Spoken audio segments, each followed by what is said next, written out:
Good morning again, ladies and gentlemen. I know it's been a long 4 days. We appreciate your patience and your attentiveness. You've now seen all the evidence and heard all the testimony that you're going to hear in this case. I told you at opening that I'd come back here at closing and go over the evidence with you. There are some photos that the people did not show during the case in chief. Those will go back with you into the jury room. If you feel like those will be helpful in rendering your verdict, you're free to look through them and review them. The same with the defendant's interview. The people did not play that in their case in chief. The defense didn't elect to play it.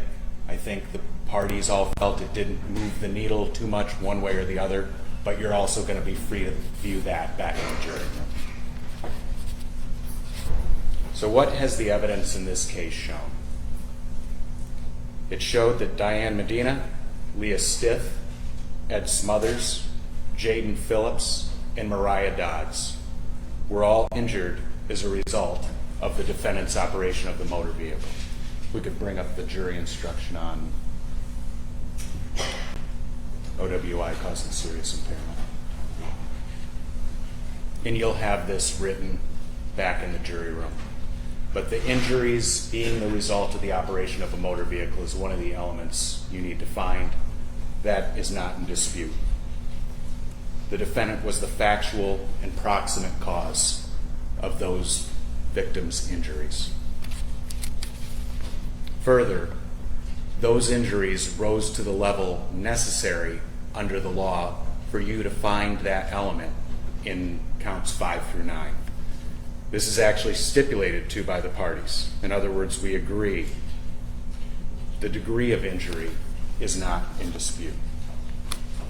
Further, you could bring up OWI causing death.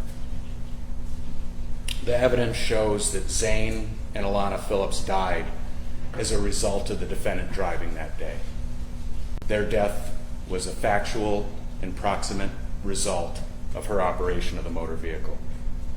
They do not dispute this. You did not hear from a medical examiner because the parties agree that that was the cause and manner of death. It is not in dispute. The defendant's willful operation of the motor vehicle is not in dispute. The parties agree. We all saw the video of her leave her house and get in her car. Judge, I agree that there's willful use of an automobile. Thought you just said we agree on willful. No, fair enough. I guess. If I may, I agree there was an automobile accident. It's proximate cause of a horrible thing of injuries and deaths. All right, your objection is sustained. All right, thank you.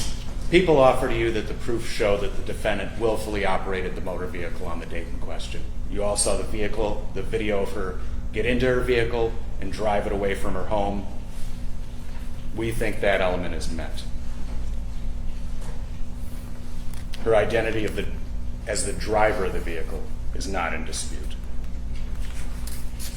People would offer that there are two key elements in this case that are in dispute: the defendant's blood alcohol concentration and her intent when she crashed into the Swan Boat Club. As to the BAC, the blood alcohol concentration, you've heard from several credible, experienced, and dedicated professionals about the level of care and the quality that was taken with defendant's blood draw and the subsequent testing. You heard from Deputy Schmidt, who was able to walk you through the blood draw process and confirm that everything was done according to proper and long practice procedure. You heard from Ro Monday, the phlebotomist, who testified she had conducted thousands of blood draws in her career, and she also told you she followed the correct, proper, and accepted procedures. Former Deputy Krieger, Lab Technician Hopner testified. They both told you that not only were the policies and procedures followed, but they went above and beyond. That typically a blood sample would be dropped in the mail. This one was hand-delivered by deputy to the Michigan State Police Crime Lab. Finally, Our two experts in forensic toxicology, Tabitha Faust and Samantha Beecham, testified to the procedure for testing the blood and their results. Their results, that the defendant's blood was a .18, more than twice the legal limit for regular OWI and exceeding the limit for high BAC OWI. Further, there was the presence of gabapentin in her blood. But this is disputed. So what can you folks do? What other evidence can you look at to support the experts' evidence of the blood draw? First, you can look at the testimony from the first day of Ms. Sigler and Mr. Wickland. Ms. Sigler testified that she smelled alcohol on the defendant immediately after the crash. Mr. Wickland flat out called her drunk when he helped pull her out from behind the wheel of the car. He further testified he smelled alcohol on her as well. Deputy Karina said she smelled of alcohol, and Deputy Schmidt went through the field sobriety testing with you. In his opinion, she failed field sobriety testing. But how else do we know the blood alcohol result was accurate? We know because she told us. We could bring up the first clip from Deputy Karina.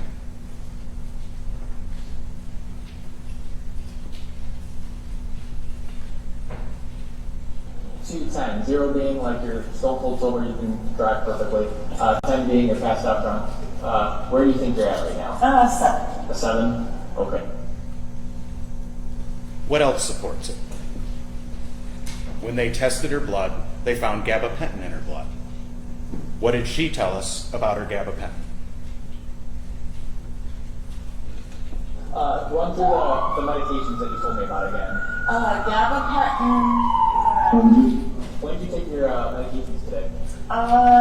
8 o'clock. 8 a.m.? Yeah. Oh.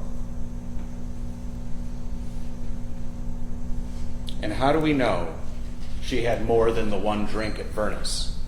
It's well established in the evidence, and I don't think either side disputes. She left Vernus at the latest at 12:15.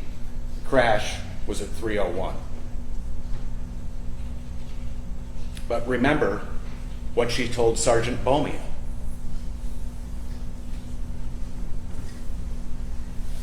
A little bit? A little bit, yes. Okay. When's the last time you had something to drink? Probably half an hour ago. Half an hour ago? What did you drink? Wine. Okay. And just today, you heard from the clerk at Fermi 3, and you saw the video from inside the defendant's house. It's true that she had 1 glass of wine at Vernus. That doesn't speak to the rest of the day.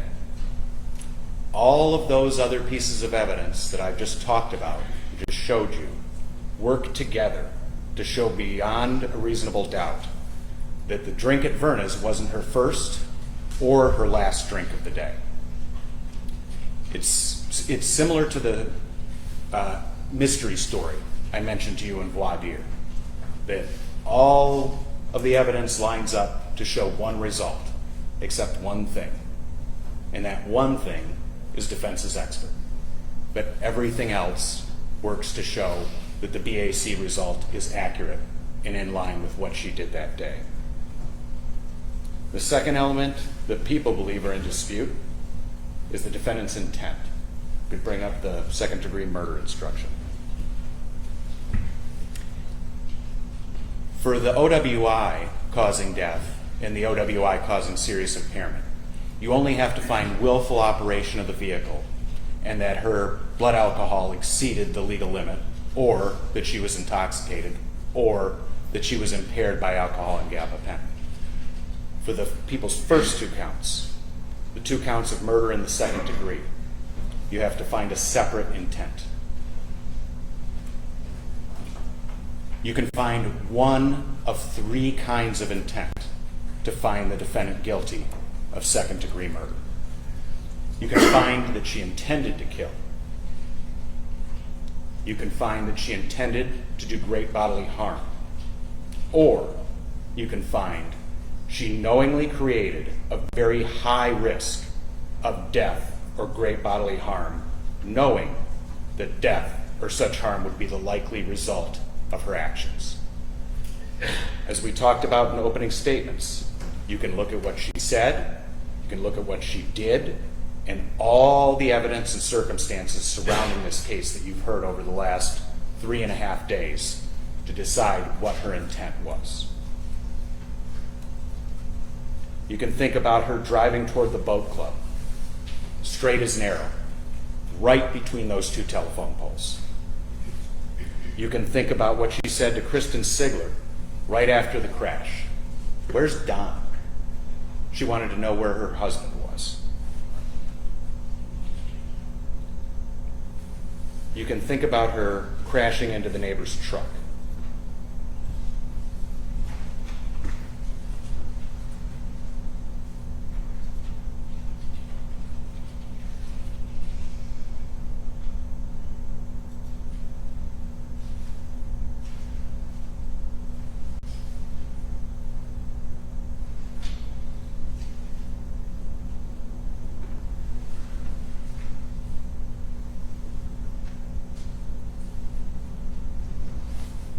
And then continuing on her way. At the moment she crashed into that truck, she had to know things were not right. But she continued on. She continued on at full speed and drove her car into a 3-year-old's birthday party, into a building, a route that she knew very, very well.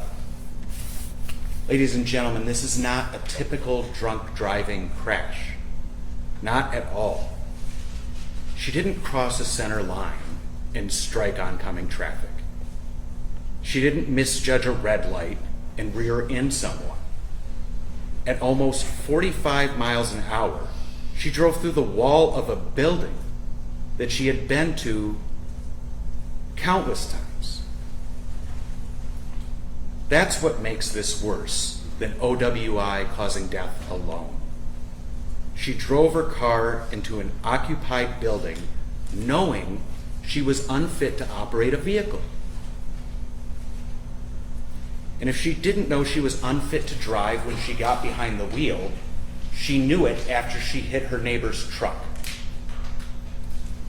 Start it.